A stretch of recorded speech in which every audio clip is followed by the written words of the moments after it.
What do atheists believe about creation?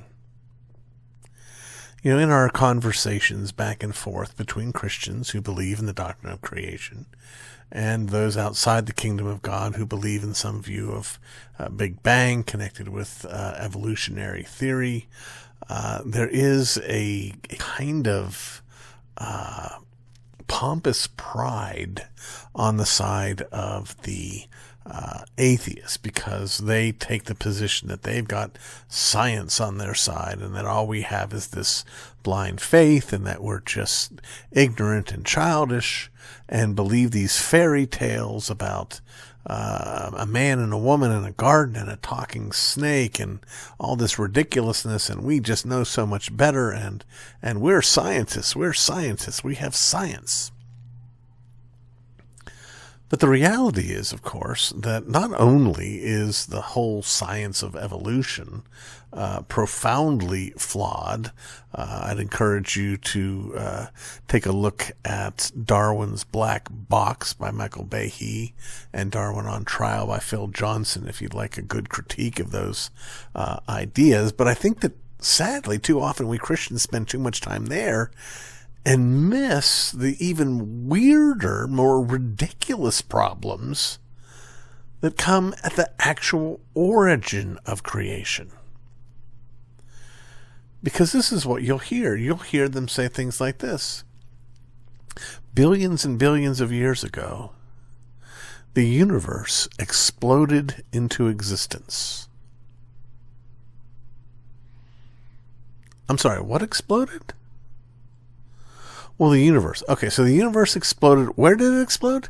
Into existence. So where was it before it exploded?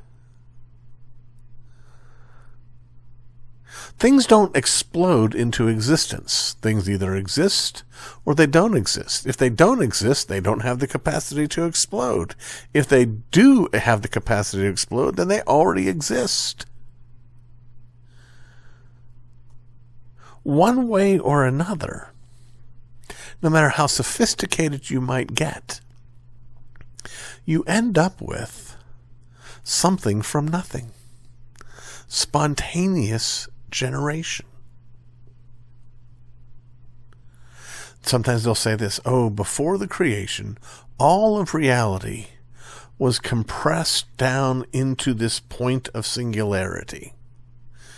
So you take the vast expanse of the universe and you throw in the powers of gravity, and it just shrinks in on itself and shrinks in on itself like a Daffy Duck erasing himself off of a cartoon. He shrinks smaller and smaller and smaller and smaller and smaller until it reaches this point of singularity. And that's this thing, this point of singularity, which supposedly has existed forever, on a particular day, having never changed over eons, changes. It doesn't just change, it goes from being a point of singularity to blowing up, into exploding. Well, how did that happen? It's an effect without a cause. I want you Christians out there, I want you to get this. You need to not let these scientists pull their magic tricks on you. Magic tricks happen because of misdirection.